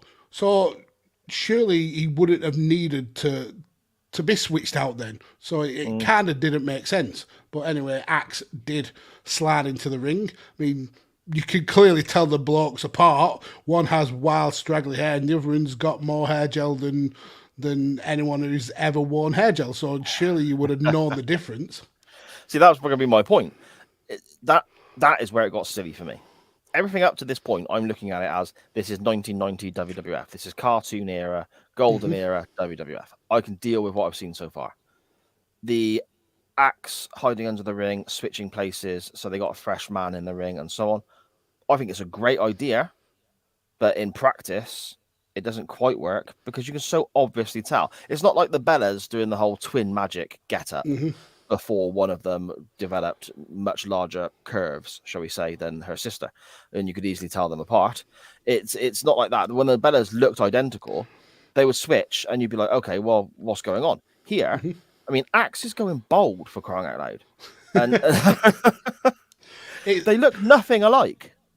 It feels. I mean, looking at it in the cold hard days, it's insulting to the fans that people think that this would work. I mean, how good of a referee must Earl Hebner be if he can't tell Axe and Smash it apart? He needed his papers before he got caught with that bootleg t-shirts. Yeah, exactly, mate. Exactly. Ultimately, as we said, the Hart Foundation go on to win the match. The Legion of Doom arrive. To a great reaction. I mean, to be fair, the crowd all the way through this match was brilliant. They were wild for the Hart Foundation. They were booing Demolition. They were really invested in this, and I think they helped make it a better match potentially than it was if you were viewing it without the audience, I suppose. Legion of Doom come down, get involved. They drag the third Demolition member out from under the ring. It all ends up a bit messy then, doesn't it? People on the apron and so on. Yeah, I mean, just before that, we do see quite a unique move where Anvil essentially power slams Brett into Smash for a pin, which I thought was unique. Brave of Brett to let that happen, but that was unique. But yeah, then we get to, I think the ref is distracted by Crush and Anvil fighting, and then we see Axe and Smash going to do the Demolition decapitation. That's when Legion of Doom come out, kind of like pull Axe from underneath the ring, tell the referee, like the little baby back snitches that they are. Again, this is where the referee should have thrown the match out because one, Legion of Doom have come in and attacked Demolition. That's a disqualification. Two, there's clearly three of Demolition around the ring. One of them was meant to be banned. That's a disqualification. But no, we're allowed to carry on. And Brett picks up the pin and gets victory. I get the point. It's the good guys have prevailed and they haven't had to win by shenanigans. But it was just so inconsistent and it really, really annoyed me. Yeah, okay. I can appreciate that, mate. I can appreciate that. How much does your annoyance affect your rating, though? Because ultimately, as a 15-minute mid-card match, I think there's quite a bit there to enjoy. But I can appreciate where you're coming from with the annoyance of those aspects. So where do we stand? Yeah, like I said, this wasn't the best match that we've seen from both teams. It was a good TV match for me. But any match with Bret Hart is always going to be better than a standard match. It wasn't offensive. I enjoyed watching it. It flew by. There were things that I certainly wouldn't have booked. I mean, not that I'm a wrestling booker, but things that look ridiculous. Back in 1990, I might have thought totally different, and I might have really been invested in it. The crowd was certainly invested. So considering all that, I think a 6 is a fair amount. Okay, fair enough. I'm a bit higher, mate. I got a 7 for this week. Okay. Because I fully take on board your points about the inconsistent refereeing, some of the nonsense with acts swapping in and out, the Legion of Doom getting it, all that sort of stuff. And I appreciate that they've tried to cram a lot into this. I mean, it didn't need to be 2 out of 3 falls, did it? Let's be honest. If you've got 15 minutes, have it to 1 fall and be done with it. Do you know what I mean? It didn't need to be that stipulation unless you're going to give them more time. However, from the very first moment, seeing Demolition being interviewed, the music, then the Heart Foundation's music, you know, the Brett and Anvil and Demolition there, wrestling, and you know, all of it, just huge nostalgia vibes for me. And it's 15 minutes that I really enjoyed. Yes, it's rough around the edges, it really is. And there's not anything of massive substance wrestling-wise to discuss. We were really picking at average at best spots with the crossbody catch and so on. But at the same time, I mean, I can't sit here now. I couldn't run through this match moment for moment with anybody because I don't really know what of anything of substance to explain. But I know I had a good time watching it. So for me, I think a 7 is okay. I mean, that's fine. I get why you would go that half, but just for me, the little inconsistencies, the fact it felt rushed, the kind of insulting the fans with the switcheroos, it took away from the match for me. Yeah, no, that's fair enough, mate. That's fair enough. So then, where to next week? What are we going to have on the poll for the CWF to choose from for us to look at next Monday night, Magsy? First of all, before we get there, Cameron in the chat, do we clap now? Brilliant. So, I don't know if you actually mentioned this in the intro to this match, but where was this match held? Where was this event held? Spectrum in Philadelphia. Okay, and the Spectrum in Philadelphia has not had a lot of wrestling there. They did do another event, one that got mentioned earlier on in the show. This was where they had King of the Ring 1995. Oh, Magsy, don't do it. But okay, those are the only 2 WWF shows that they had on. After that, it was a staple for WCW. Okay. Not big events, but they had a few Nitros and a couple of Thunders there. And one of the Nitros sticks out like a sore thumb. Now, it's the Nitro on the 18th of October 1999. Now, as a WCW historian, as such as yourself would know, that's a significant date in WCW history because that was the date when Vince Russo and Ed Ferrara had full control. That was the first show that they had full control of WCW. I mean, it's a bit grey for me. I remember it being Russo time, but I didn't realise that was the exact date that they took over. Okay. Yeah, this was the first episode of Nitro that they were in charge. Oh, good God.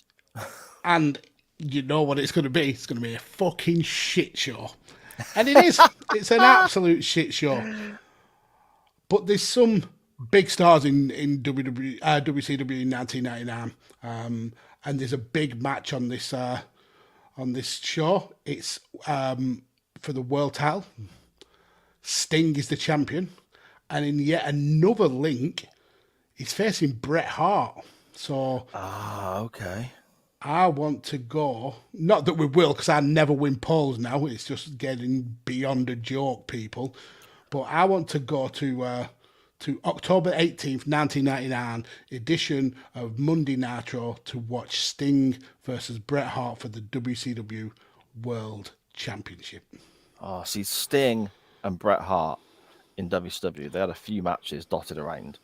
And I always find anytime they went up against each other, absolutely, it intrigues me. I don't know if it's because they both use the same finishing move or because for so long they were both on the opposite sides of the fence. But yeah, to me, it's a really big deal. These two characters, these two personalities in wrestling crossing paths. So that fascinates me, mate. I think I'm going to vote for you this week. That absolutely fascinates me. So that's one vote. And it's funny as well, you using the arena to pick a WCW match. Have you stole my notes? Have you picked the arena as well? Is the arena your No. The arena's not how I've linked it. No, but that's normally what I go for. A WCW contest linking the arena is an old staple. But I think I've used the arena link like one time. So I thought I'm going to mix it up. I haven't used the arena for a while.